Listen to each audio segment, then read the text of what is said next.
The first rule, which is kind of a comical rule, is stand up straight with your shoulders back. You want to present yourself to the world in a manner that doesn't disgrace you in some sense. That might be a good way to think about it. And you don't want to disgrace yourself, because the consequence of disgrace is emotional dysregulation, more pain, less positive emotion. And so the best way to present yourself is to stand up forthrightly and to stretch out, and to occupy some space, and you make yourself sort of vulnerable by doing that, because you open up the front of your body, right? But it's a sign of confidence, and that way people are most likely to give you the benefit of the doubt.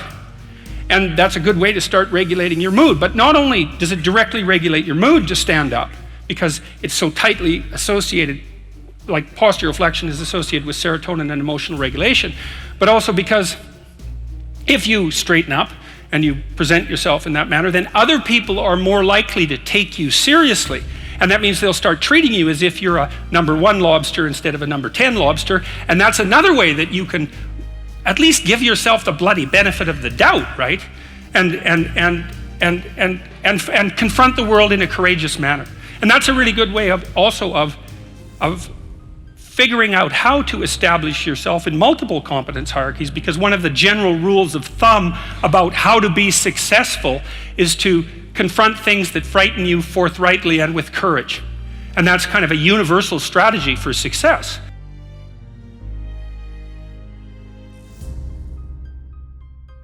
Rule number 2 is treat yourself like you're someone that you care about.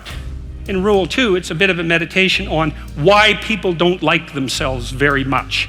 And I think there's 2 reasons really, and one is that we're fragile and damageable and imperfect. Despite the fact that you're not all that you could be, the proper attitude to have towards yourself is the attitude that you would have towards someone that you genuinely cared for.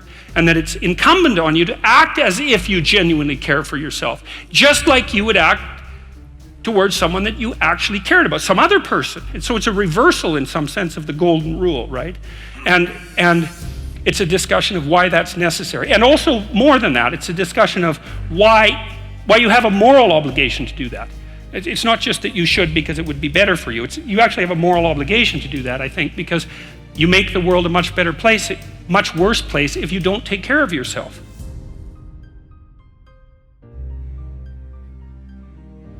And the next rule is make friends with people who want the best for you. And that's a meditation on my own childhood and adolescence to some degree. I had friends who wanted the best for me and friends who didn't. And, they were friends who, some of them were aiming up and some of them were aiming down. And if you have a friend that's aiming down and you do something that's aiming up, then they're generally not that happy about it. They try to top your accomplishment with one of their own, hypothetical or real, or put down what you're doing, or offer you a cigarette if you're trying to quit and you've kind of done that successfully, or a drink if you've been drinking too much and are trying to stop being an alcoholic, or they're cynical and bitter and devoted towards no good. And sometimes that's family members too, and sometimes it's even part of you, Like you have an ethical responsibility to take care of yourself, you have an ethical responsibility to surround yourself with people who have the courage and faith and wisdom to wish you well when you've done something good, and to stop you when you're doing something destructive. And if your friends aren't like that, then they're not your friends. And maintaining your friendships with them might not even be in their interest. The other thing people are doing if they're trying to drag you down, let's say, is they're trying to see if you'll put up with it. Because they have this idea that maybe life isn't worth living and things aren't good, and that if they can besmirch, let's say, to use an archaic term, something that's pristine and good, then they demonstrate to themselves that there is no true ideal and that there's no necessary reason to be responsible and to strive forward. And so they use you as a test case. I'll just push you down into the low lobster bin and see how you respond. And if you put up with it, then yeah, my cynicism is fully justified.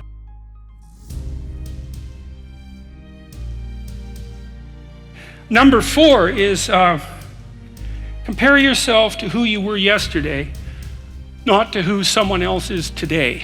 So, there is inequality. What that means is there's always going to be people around that are better at something than you are. And that's a problem, because you can get jealous and you can get bitter and you can get resentful, and worse, you can get hopeless, because you look like I have this friend of mine. He told me something so funny. He was decrying his lack of success in the world, and he compared himself to his roommate. And he said, his college roommate was doing much better than he was. And his bloody roommate was Elon Musk. It's like, really? It's like, oh, you're not doing as well as Elon Musk. Well, you can see it would take it rather personally, because they were roommates and everything. It wasn't like he was doing badly. Like, he was doing pretty damn well. It's like, I'm not as good as Elon Musk. It's like, yeah, well, you and like 7 billion other people, But I thought it was instructive because you have to be careful who you compare yourself to. So how the hell can you have the benefits of having an ideal without having the crushing blow that goes along with having the judge that always regards you as insufficient? Well, let's say you need a goal, but we don't want to let your distance from the goal crush you. So you got to set up a goal, and then you got to break the goal down into parts so that you can move towards it, and you have a fairly high likelihood of doing it. So that's a bit of practical, I wouldn't say advice, it's because it's better than advice. It's some practical knowledge about how to go about achieving an aim. Set a high aim, but differentiate it down so you know what the next step is, and then make the next step difficult enough so you have to push yourself past where you are, but also provide yourself with a reasonable probability of success. You really have to stop comparing yourself in some ways to other people. And the reason for that is that the particularities of your life are so idiosyncratic that there isn't anyone really all that much like you, because the details of your life happen to matter. And so maybe you compare yourself to some rock star or something like that, and the person's rich and famous and glamorous and all that, but they're alcoholic and they use too much cocaine and they've had 3 divorces, and it's like, how the hell do you make sense out of that? Is that someone that you should judge yourself harshly against or not? The answer is you don't know, because you don't know all the details of their lives. And who do you know that you can compare yourself to? That's easy. You. Yesterday. So here's a good goal. It's something like, well, aim high. And I really mean that. It's like, and we'll talk about that a little bit too. Aim high, but use as your control yourself. It's like, so your goal is to make today some tiny increment better than yesterday. And you can use better, you can define better yourself. This doesn't have to be some imposition of external morality. You know where you're weak and insufficient, where you could improve. Think, okay, well, this is what I'm like yesterday. If I did this little thing, things would be just an increment better. But all I have to do is be a little bit better than my miserable self yesterday. And that'll propel you forward very rapidly. And you can succeed at it, which is also really lovely, because why not set yourself up for success,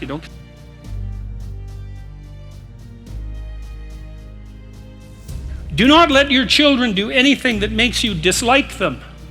And I thought that would be contentious, first of all, because people would think, well, I never dislike my children. It's like, really? Really? You're going to really tell me that? God! And there's a more horrifying element to that too, because as a clinical psychologist, I've seen the full Freudian nightmare, I can tell you that. Your fundamental job as a parent, especially of a child from 0 to 4, is to make that child eminently desirable socially. So you're a successful parent if, when your child is 4, all sorts of other children want to play with him or her. That's like if you want one marker of whether or not you've been successful, that's it. Now, some children are a lot harder to get along with than others, and some children have a harder time playing. And so I'm not saying that every parent who has a child that isn't popular at 4 is at fault for that. I'm not saying that. I'm saying the reverse, which is you can be sure that you've been successful if your child is not popular exactly, but desirable as a playmate. And so then you think, well, what have you done for your child?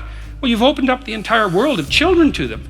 So because they know how to play, which is a very deep knowledge, and it starts to become inculcated probably at the breast, and certainly in the course of rough and tumble play at about 2 years of age. It's a deep embodied knowledge. They know how to play, like a good well-trained dog knows how to play. You meet a new dog and you go like this, and the dog goes like this, you think, oh, that dog, I can go like this and it won't bite me, right? It knows how to play. And a kid who's awake and alert is just like that, like a well-socialized kid. If you know anything about kids, you can take a 4-year-old and make a little play gesture at them, and they'll smile right away and start playing just right now. And that's what you want for your kids. And then everywhere they go, other kids like them and will include them in their play. And play is the way that children develop. And so if other children include them in their play, then the children develop. And the poor kids that don't get befriended at the age of 4, the literature on this is crystal clear. If your child is an outcast at the age of 4, the probability that anything can be done about that is almost zero, no matter what you do. And I hate to be so blunt about that, but I know the literature, and that's what the literature suggests. And then the other thing is, if you don't allow your children to engage in dislikable behavior, then adults will like them, because adults actually like kids. And the thing is, if you're good to your kid in the real way, you can help them maintain that tremendous attractiveness that they have as young children, and to respond to adults properly, like a puppy that wags its tail instead of growls and goes for your ankle.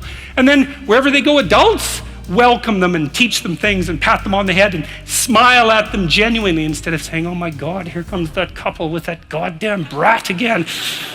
Which is that's a horrible thing to do to a child, because then everywhere they go, all the goodwill is false.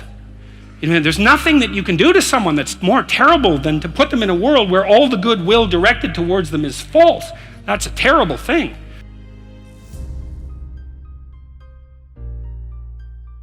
It's a meditation on resentment, because resentment is a key human motivation. And I would say it's a great teacher.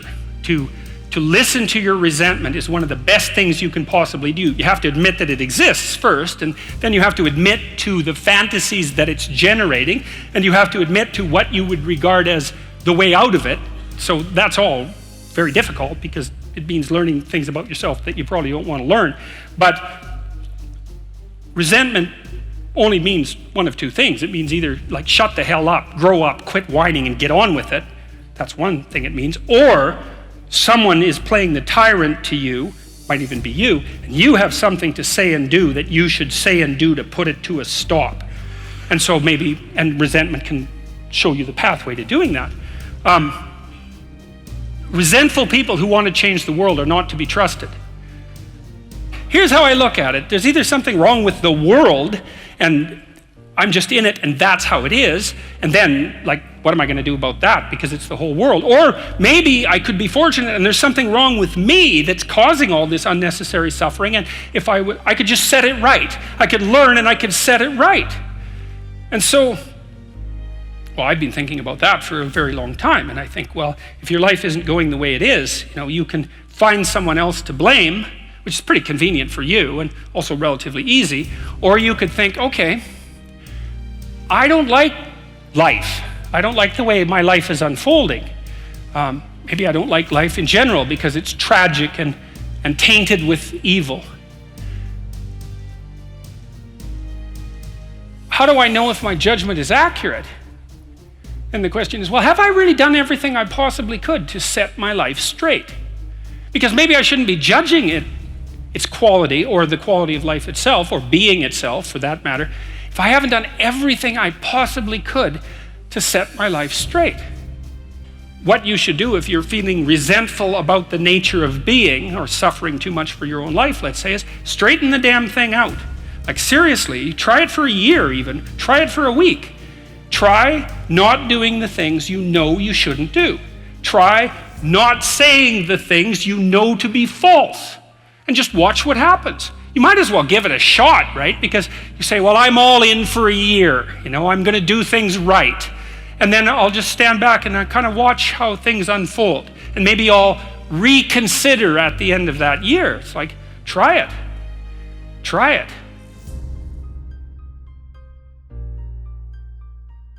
Assume that the person you are listening to might know something you don't. It means what you don't know is more important than what you know. And that's a lovely thing too. Then what you don't know can start to be your friend, you see. People are very defensive about what they know, and for the reasons we've already discussed. But the thing is, you don't know enough. And you can tell you don't know enough because your life is not what it could be, and neither is the life of the people around you. You just don't know enough. And so what that means is that every time you encounter some evidence that you're ignorant, someone points it out, you should be happy about that, because you think, oh, you just told me how I'm wrong. It's like, great. Like maybe I had to sift through a lot of nonsense to get through the real message that you're telling me, but if you could actually tell me some way that I'm wrong, and then maybe give me a hint about how to not be wrong like that, well, then I wouldn't have to be wrong like that anymore. That would be a good thing. And you can embark on that adventure by listening to people. And if you listen to people, they'll tell you amazing things if you listen to them. And many of those things are little tools that you can put in your toolkit, like Batman, and then you can go out into the world and use those tools, and you don't have to fall blindly into a pit quite as often. And so the humility element is, well, do you want to be right, or do you want to be learning? And it's deeper than that. It's, do you want to be the tyrannical king who's already got everything figured out? Or do you want to be the continually transforming hero, or fool for that matter, who's getting better all the time? And that's actually a choice, you know. It's a deep choice. And it's better to be the self-transforming fool who's humble enough to make friends with what he or she doesn't know, and to listen when people talk. And listening is a transformative exercise. Like if you listen to the people in your life, for example, if you actually listen to them, they'll tell you what's wrong with them and how to fix it and what they want. They can't even help it if you start listening, because people are so shocked if you actually listen to them that they tell you all sorts of things that they might not have even intended to, things they don't even know. And then you can work with that. And the other thing that's so interesting, you know, now and then you have a meaningful conversation, right? You have a good conversation with someone, you walk away and you think, geez, you know what? We really connected, and I know more than I did when I came away from that conversation. And during the conversation, you're really engrossed in it. And that feeling of being engrossed is a feeling of meaning, and the feeling of meaning is engendered because you're having a transformative conversation. So your brain produces that feeling of meaning for you. It says, oh yeah, this is exactly where you should be right here and now. It's the right place and time for you. And that's a great place to occupy. And so a good conversation where people are listening has exactly that nature. And the reason it has that nature is because it is in fact transformative. It's one of the truisms of clinical psychology. Like if you're a clinical psychologist, a huge part of what you do is just listen to people. Right, because you don't want that. You want to defeat your wife in an argument. Oh, well, great. Like if she was going to disappear tomorrow, no problem. But like you're going to like live with defeated, miserable her for the next week? That's no good.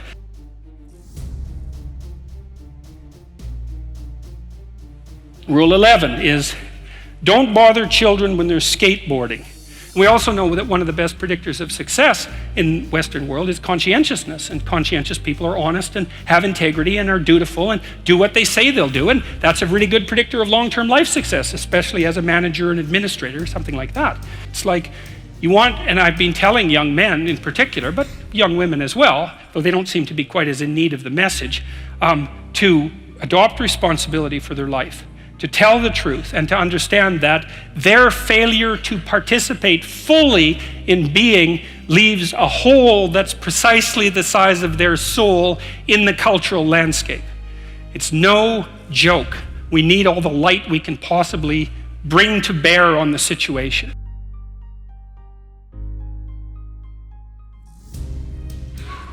Final rule. It's called pet a cat when you encounter one on the street. It's a practical guide to coping with those sorts of things. Like, and one of the things you do when you're overwhelmed by crisis is you shorten your time frame. You know, it's like you can't think about next month. Maybe you can't even bloody well think about next week, or maybe not even tomorrow. You know, because now is just so overwhelming that that's all there is. It's like, and that's what you do. You cut your time frame back until you can cope with it. And if it's not the next week that you see how to get through, then it's the next day. And if it's not the next day, then it's the next hour. And if it's not the next hour, then it's the next minute. You know, you have to look for that little bit of sparkling crystal in the darkness when things are bad. You have to look and see where things are still beautiful and where there's still something that's sustaining. And you know, you narrow your time frame and you be grateful for what you have, and that can get you through some very dark times. If we didn't all attempt to make terrible things even worse than they are, then maybe we could tolerate the terrible things that we have to put up with in order to exist. And maybe we could make the world into a better place, you know, and it's what we should be doing and what we could be doing because we don't have anything better to do. If you found this video useful, give it a like so that we know to research and cover more subjects like this. And of course, subscribe to our channel to be notified when we post something new, and to learn how you can improve your manhood so that you will be more successful with girls, in your career, with your money, and with life in general. How to be an alpha male. Don't forget the comments area too. Our community will try to help you get the best advice to be more manly, so start a conversation. Also, check the next video. It will give you more inspiration in your journey to becoming an alpha man.